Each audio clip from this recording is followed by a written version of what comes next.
Welcome to the podcast, Restore Yourself, Restore Your Marriage, where it's all about discovering the thoughts that get you in the mood, the thoughts that get you out of the mood, and how creating a deeper connection with yourself creates a deeper connection with your spouse. I'm your coach, Shelly Anderson, coaching you through life, love, and intimacy.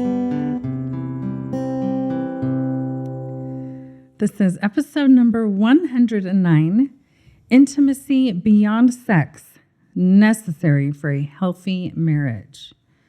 So we felt that this was a really relevant topic to discuss today because we've just been seeing a rise in certain difficulties that marriages are experiencing. And sometimes they're not necessarily expected difficulties. Sometimes they come unexpected. Sometimes they come against the plans that we have in our mind about how our marriage and our life should be going. And so we see a lot of marriages struggle when things like this come up that maybe hadn't crossed their minds before. Well, I'll just use some examples here to paint the picture. Okay, so when people get married, I think we have this romantic idea, because that's what we're taught, yes, is romance is a certain thing in the media.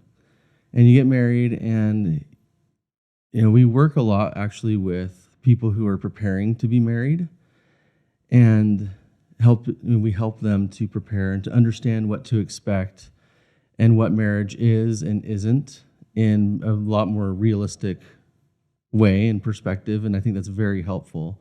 But even then, you don't really understand what you're getting into when you get married. yeah, And even those people who have been married before, getting married to a different person is going to be different than the person they were married to before. Yes. Right? So no matter what, you're talking about two people here. So we're talking about things that may have to do with sin or addiction or struggles, right? So maybe someone goes through a period of time where their spouse is addicted to alcohol or drugs or pornography or something like that. Then there's also just like the typical things that people go through every day with children. And then there's the health issue side. right, Which, we all commit to, being married for better or worse and all those things, right? You're committing to be with that person no matter what happens, but we don't really understand what that means until we go through it. right, So the health thing is a big one, and this is something that comes up a lot, right? And it might not even be something that is chronic or something that is going to be, a life ender, but even, sickness, whether it's for a few days or a week or 2 weeks or a couple months or years, it can be a really big deal, and it can drive people apart. So intimacy beyond sex may not be something that you're thinking about right now, but I would venture to guess that most people who are listening to this can see the wisdom in looking at intimacy beyond just the sex. Now, we talk about physical intimacy, but our whole point, and those of you that listen to this and have listened regularly, I think see that we want to help you in all aspects of intimacy. yeah, And then the question is today, why is that so important? And even for sex, why is it so important for the other side of intimacy to be strengthened before you can really strengthen the physical side? yeah. It's so true. And I think if we just allow our brains to kind of remember what it means, what intimacy actually means, it means that we're sharing the innermost parts of ourselves, right? So that means some of our deepest thoughts, our deepest concerns, even some of our deepest, fears, but also some of our deepest dreams and wants and desires for life. It means sharing the things that matter to us, so that not only are we familiar ourselves with expressing them and knowing and defining what they are, but so our spouse knows them, and that sharing is part of intimacy. It's a huge part that there is a knowingness between one another. And so when you're talking about, what are our marriage vows, right? It says better or worse in sickness and in health. When we know those things that are super familiar, those deep fears or those dreams about one another, man, sometimes being able to recall those and reflect on those during those challenges can be very strengthening. And as we go through the process of sharing those things during those difficult times, that is what is building that intimacy that is beyond just the sexual aspect of it. In any good relationship where there's a connection, there has to be a few things. There has to be trust, honesty. Now, if I don't feel accepted for who I am and what I'm working on by my wife, if you don't accept me in my journey, even though you know that I'm nowhere near where I want to be, there might not be as much trust, and I might not be as honest with you. Yeah, that's very true. So when I think about the things that are really important in a marriage, and in any relationship really, but especially marriage, honesty, trust, acceptance, right? Compassion, understanding, empathy, curiosity, right? Those are all things that add to the physical relationship too, because I know that especially for women who have, I think, a deeper need for the emotional and intellectual intimacy and spiritual intimacy than men. I'm not saying men don't need that. Actually, I think that men need it just as much as women. We just don't realize it yet. Yeah. But I think as we work on this together, we realize how much we actually need that and how beautiful it is.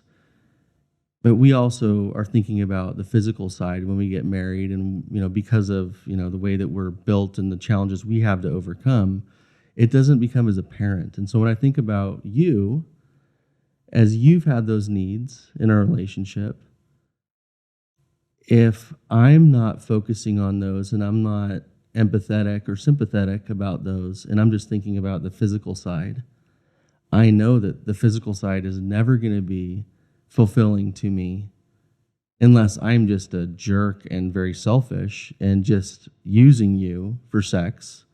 But that's not a relationship, right? Right. You can have intimacy with only sex, but it's a very small part of it. Yeah.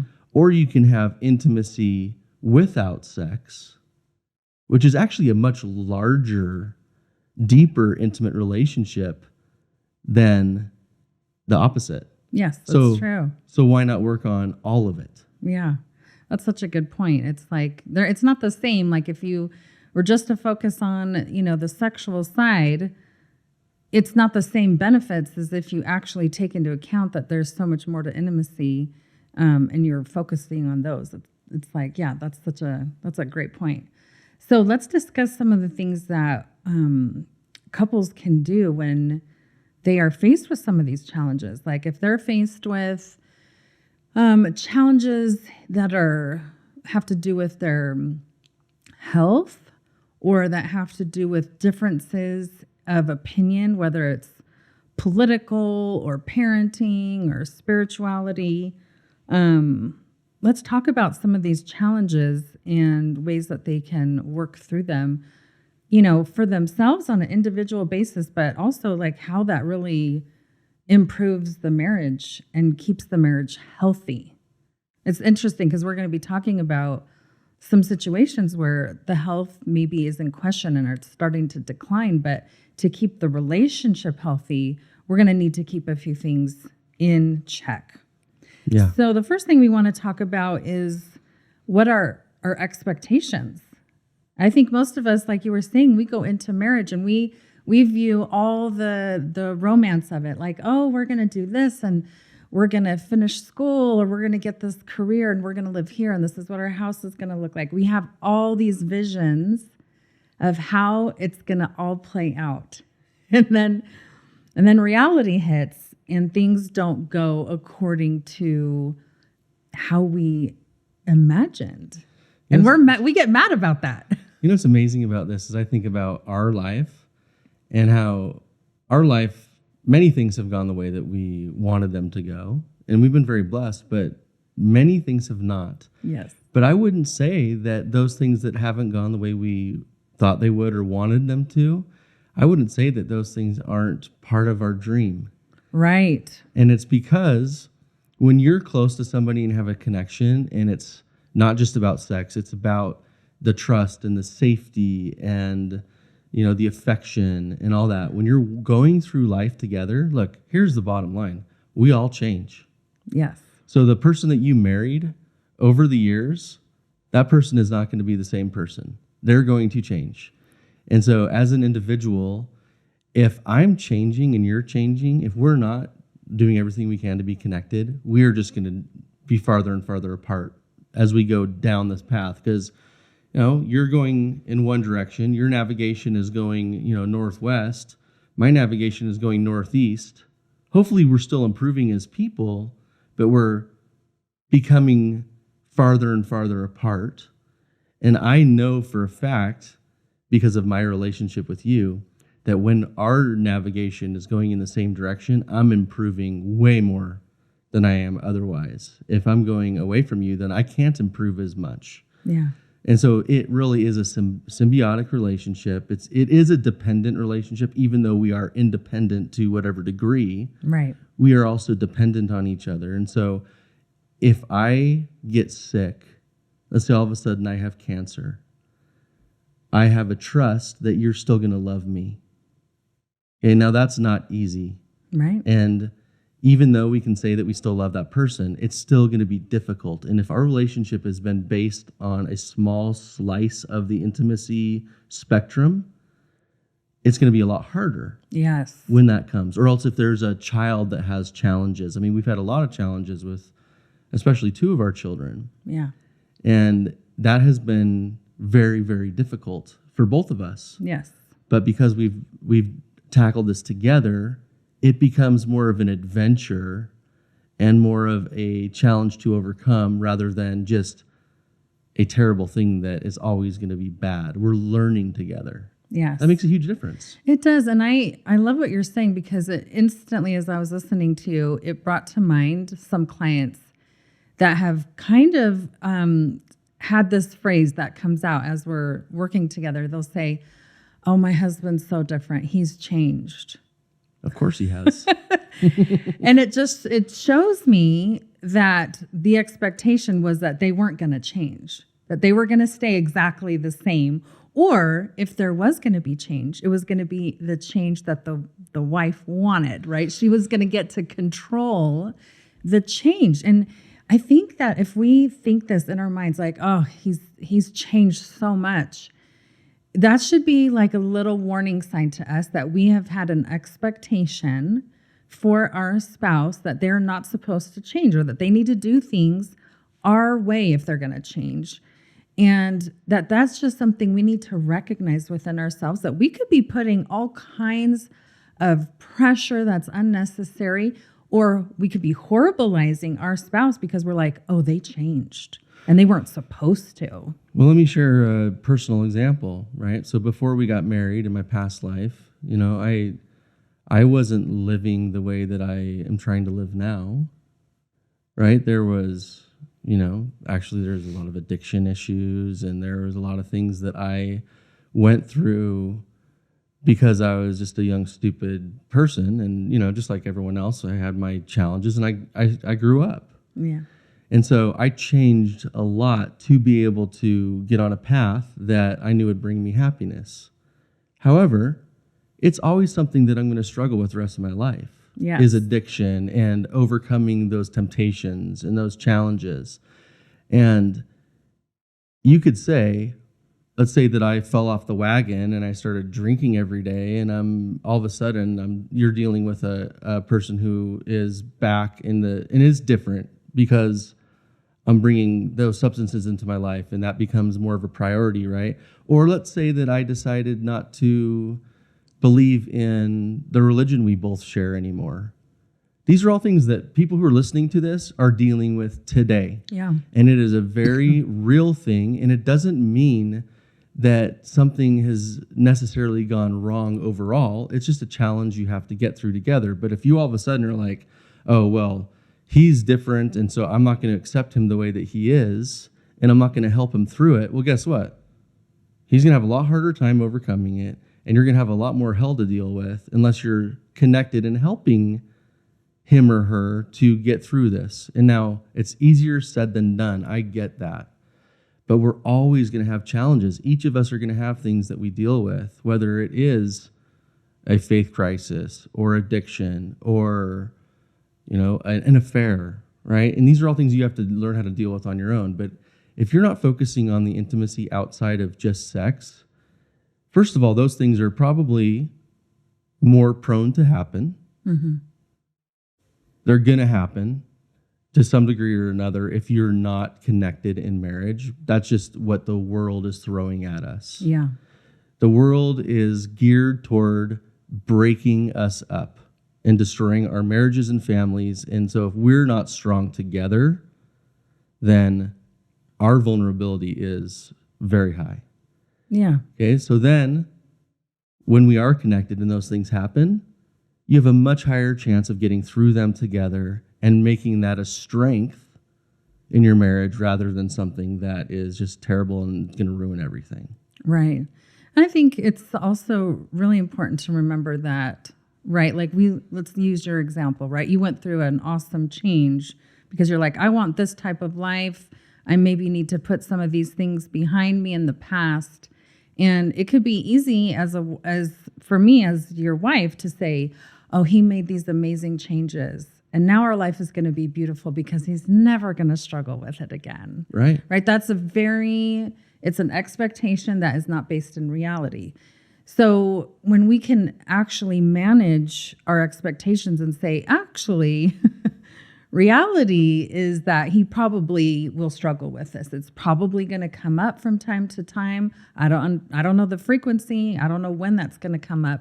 But if we can expect that probably is going to come up, then when it does happen, we're like, okay, I can plan on this, right? I knew that this would probably come up. Now, what kind of person do I want to be myself and for my spouse when it comes up? Because it's going to. Yeah, and you think about, like, why is it such a bad thing? Well, it's a bad thing because, you lose some control, you lose some trust, and, maybe your life just isn't the same as you wanted it to be. Okay, well, let's say that it's not addiction, it's sickness.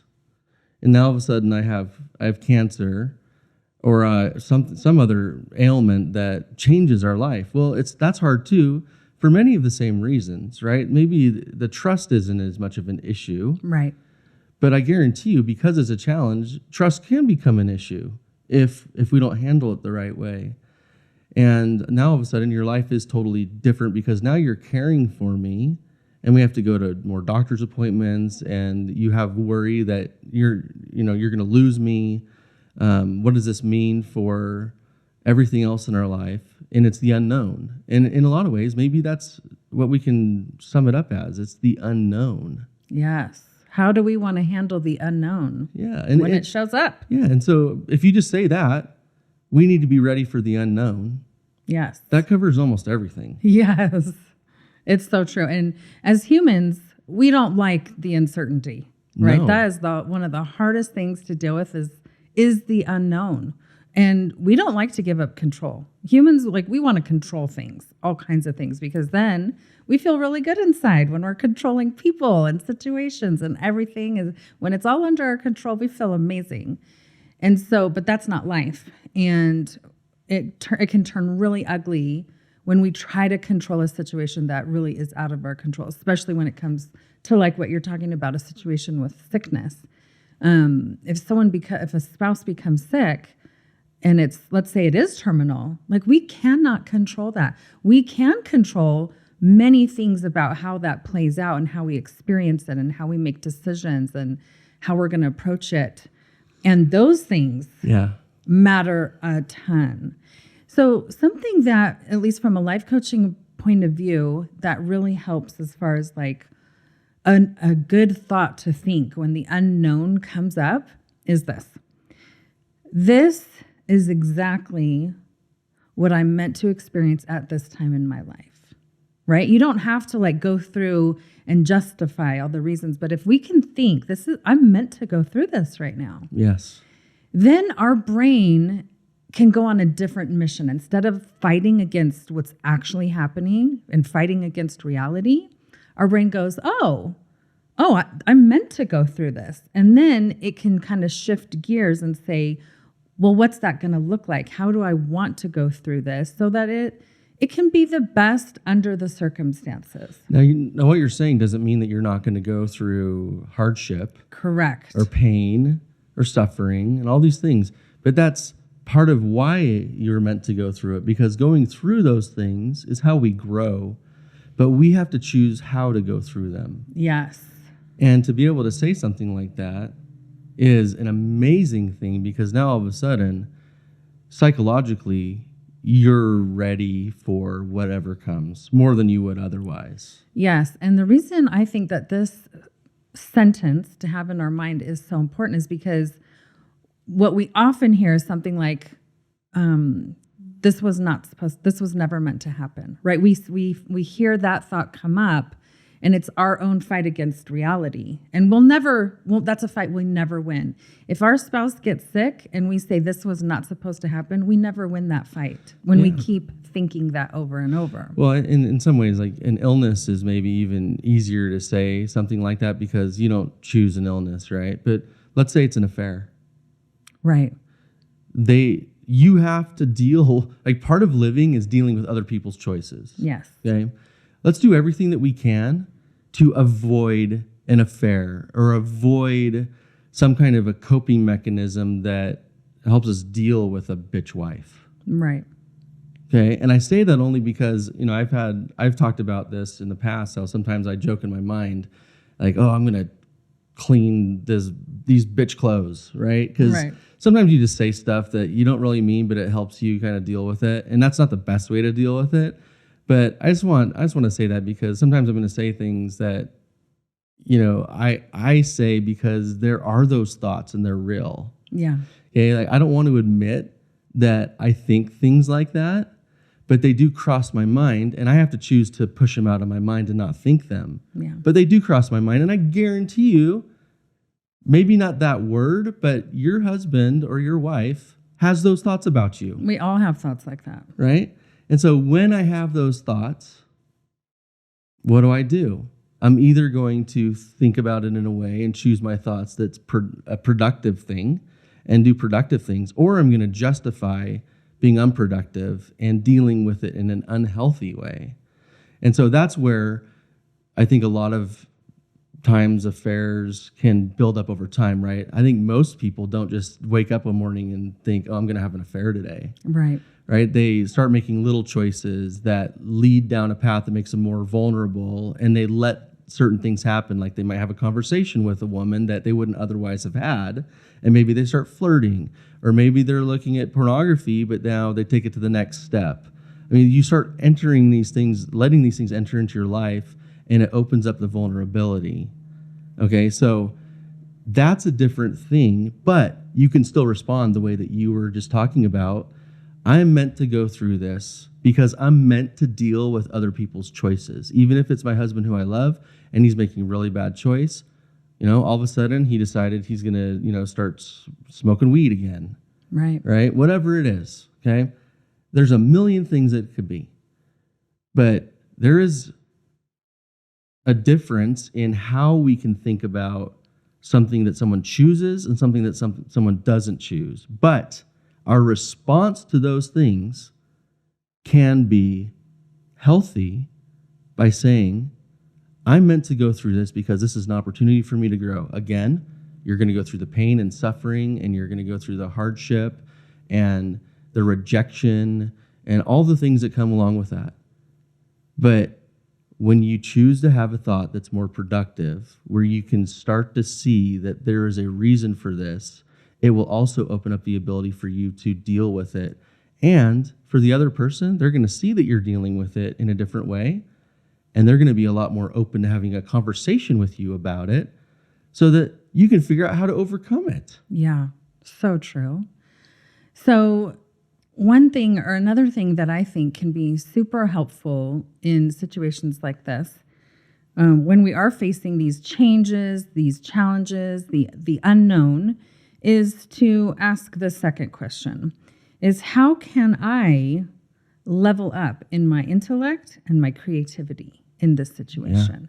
Because sometimes I think what happens is when we're so focused on what's actually happening and our fight against it, that's our brain just kind of spinning, right? It's that negative spin cycle, but it's unproductive.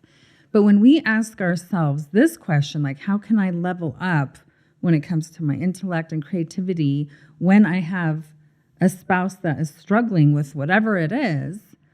Wow, that is such a different approach. And our brain actually really enjoys this kind of mission. It wants to deliver us an answer that will work. And so when we say, how can I be creative when my husband is smoking weed? That's not a question we ask ourselves every day. So our brain is going to start thinking about that differently. And so it's going to bring us answers that we've never thought of before. Yeah. And so this is really important because sometimes I think we can really not call on creativity in times of challenges. And we do ourselves a disservice when we just don't look at that as an option. Like, this can help. Being creative can really help me get through what we're going through in such a different way, but it's going to require some creativity. So as you go through these ways to respond to these situations, I don't think that what you're saying is wait until you have something bad happen before you start doing these things. No. Because really one of the main points of this podcast is focusing on the non-sexual intimacy from the beginning to prevent these things from happening. Yes. And I think your chances of preventing them are greater when you're focusing on non-sexual intimacy. And we're not saying don't have sex, right? That's part of all the intimacies. But if you're expanding the whole range, you're going to have a much closer relationship. You're going to have much more joy together, and there will be prevention. Now, that doesn't mean that nothing's going to happen. Things still happen even when you have a great marriage, right? Right. But then beyond that, it's when it does happen, you're already in the habit. When the unknown happens, you're already in the habit of being creative. And there's also, because you're focusing on the non-sexual intimacy even before these things happen, you're engendering trust and a connection and honesty so that you can get to the heart of the problem much faster. Yes. Am I right? Yes, you are. Sorry, it was like when you were talking about something else, like really stood out to me, and I was writing it down so I wouldn't forget it. And so I think it really connects to this final point. But we can ask ourselves this question. It's very connected to how we think about things. And what you're talking about is don't just wait around for the bad things to happen, but actually predict that some of these things are going to happen. So we can ask ourselves this question: how can I prepare for what my biggest fears are? Mm-hmm. I've done this with several things, and the amount of comfort and peace that has come as I've done this has been phenomenal, because I don't always now have to sit around and worry, what if this one thing happens? It's the thing I don't want to have happen, but what if it happens? I came up with plans. So I'm like, okay, if this happens, I'm going to do this, this, and this. And I'm like, okay, I know what I'm going to do. I've already decided ahead of time what I'm going to do. Now, with that being said, I want to say this. And this is a fun thing, so I think this is really good to also keep in mind. It has to do with the creativity, thinking ahead of time. Sometimes when we are faced with challenges and they come up, we see our dreams fade away, right? Oh, that thing we wanted to do, it's not going to happen. So I want to really offer this and say, plan something that you think can only happen in the future if everything lines up, right? Oh, when the kids are grown, then we're going to do these things. Plan one of those things now and get it on the calendar. This is a fun thing. It's a great way to connect, no matter what's happening. So you're saying do this even before the kids are gone. Yes. So the thing that you normally would say, oh, when this happens, then this, just plan it now. Plan it now, even if you have to do it. Yes. Even if it's like, okay, we can't do that next week. Even if it's like 8 months from now, put it on your calendar, because the unknown comes up, the unexpected comes up. Things will always go not according to your plan. And all those dreams that we think are going to happen in the future, a lot of them don't, because we wait around for the perfect circumstance or the perfect situation. It's never going to be perfect. Right. So plan it anyways. And do it. And look, that's a great way to develop non-sexual intimacy, is to plan something that might have seemed impossible, but now you're working together to figure out how to make it happen. Yes. That's an awesome way to develop intimacy and connection. Yes. And it does call on you to problem solve during the process, to get creative, to use your intellect. It really helps with all those things. And guess what? Planning something that you've always wanted to do, it's energizing. It's fun. It feels amazing. And sometimes we need to tune back into those awesome emotions as well, even in the midst of difficulty. Yeah. We cannot leave some of those dreams for someday or one day. We can't do it. This is where people live in so much regret. And so make plans now. Start making those plans. Get together with your spouse and say, what's one thing we can get on the calendar within 1 year? And we're going to talk more about these things that you can do now and things that you can do even when things are hard and challenging. Let's say, one topic may be, how to develop intimacy when, you're feeling like the other person is untrustworthy, or how do I still focus on the positives when they're being naughty or did something that I don't like, or how to deal with a faith crisis in your marriage, right? These are all topics that, we'll touch on, and we're going to do this every week. But I just want to say this, because I think that women in particular are going to be much more interested maybe than men will be in this topic. But the whole idea of intimacy beyond sex is huge. Yes. Because most women, I'm not saying all women, but most women need to have intimacy beyond sex to enjoy sex. Yes. Shelly has a course that's on her website at shelly.andersoncoaching.com, and it's called The Intimacy Effect, Intimacy Beyond Sex. It's a very, very in-depth course. It's actually a 6-week course. And it goes through the deepest parts of intimacy, including sex, but also beyond sex. And so I want to plug that, because I think a lot of women, whenever they hear the word intimacy, they automatically think it's just about sex. Right. And we've realized, because of things that people have said to us, about our podcast, and, maybe they haven't listened to it regularly and they've just listened to some of our topics, or else they just see our website and see that there are things about intimacy. We focus more on the non-sexual intimacy as the catalyst to improving all aspects of intimacy than just the sexual side. Yes, 100%. I just want to make that point, because this is a huge thing for people in general. And this is huge for men too. And like I've said on the podcast before, I have become more like you when it comes to intimacy, where I enjoy all aspects of intimacy more and more as, we go through our life together. And, the physical intimacy is still a really important thing, and that's part of, being connected as a married couple. But it is a small part of it. And so I just want to plug this. There are 2 courses on the website. One is called Restoring Intimacy, and it's an introductory course, and it's $20, and it's pretty short. Yeah, it's a mini course. It's a mini course. There's 4 videos, and you could watch all the videos in a couple hours. Yeah. And that's an introduction, and it's awesome.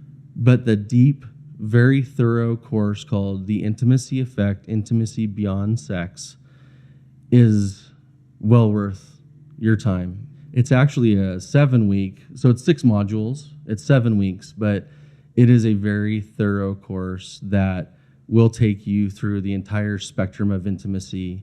It's going to be totally worth it to you. Now, I would also recommend it to your husbands.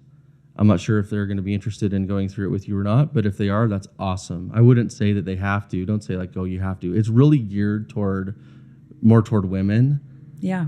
But it is an awesome dive into what intimacy truly is.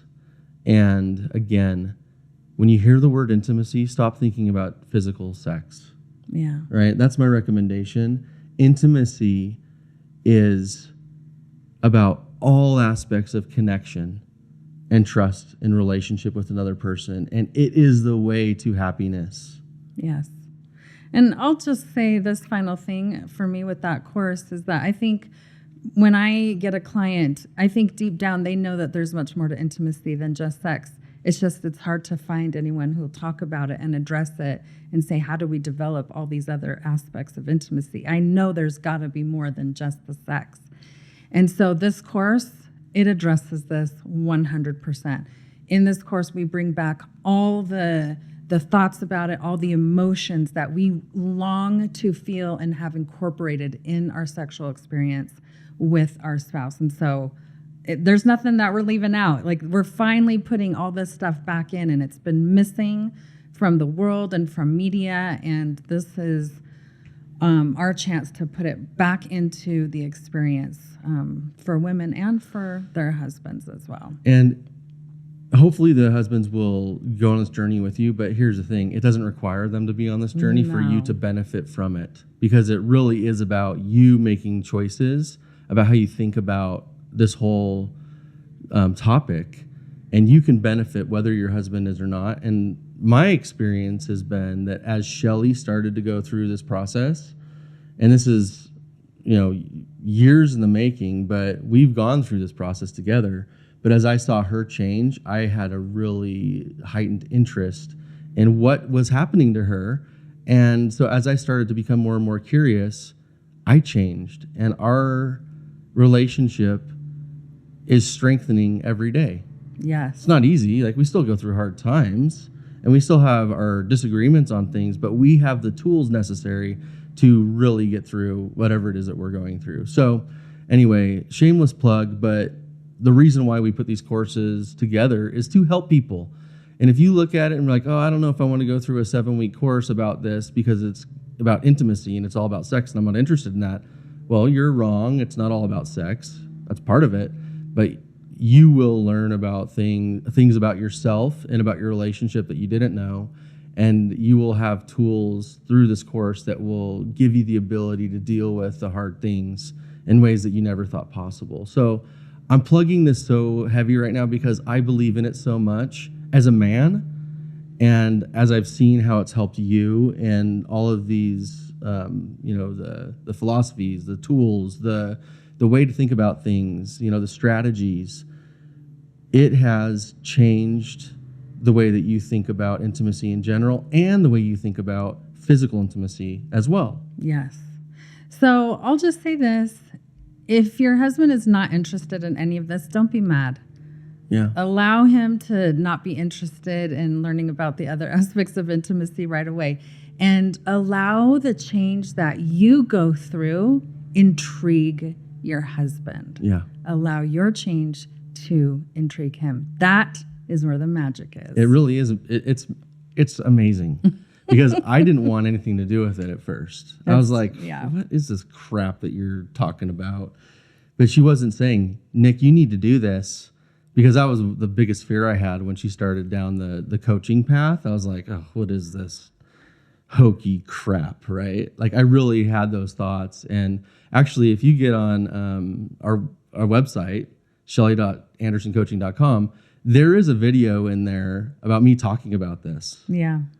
And it's actually, I think it's under the intimacy effect, intimacy beyond sex. Like, you can see a video, it's like at the bottom of the page, about me talking about my experience with this. So anyway, get on there. There's other courses too. We have courses, for people that are preparing to get married, called First Night, First Year. It's a bundle. We also have a 12-month subscription that basically is for all married couples. That is, it really is an intimacy relationship booster. And, every month you get a box with coaching tips and ways to become more connected, but also like dating ideas and all kinds of cool stuff. So here I am shamelessly plugging this, but I just believe in it. And I think all of the things that we talk about, I have seen with my own eyes because I have gone through these, where I'm going through them still. It's never going to end. And it has brought us so much joy and so many more muscles to deal with whatever the hard things are. Yeah.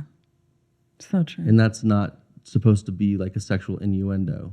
Yes. But it might be if that's... if your brain goes there, then it is. Yeah. Okay, so see if this next week you can focus on how to really incorporate these ideas for those unexpected times and those changes and challenges that will come up in your life and in your marriage. Because remember, the more that you restore this type of intimacy with yourself, the more you restore it with your spouse. Thank you so much for listening today, and we hope you will join us again next week.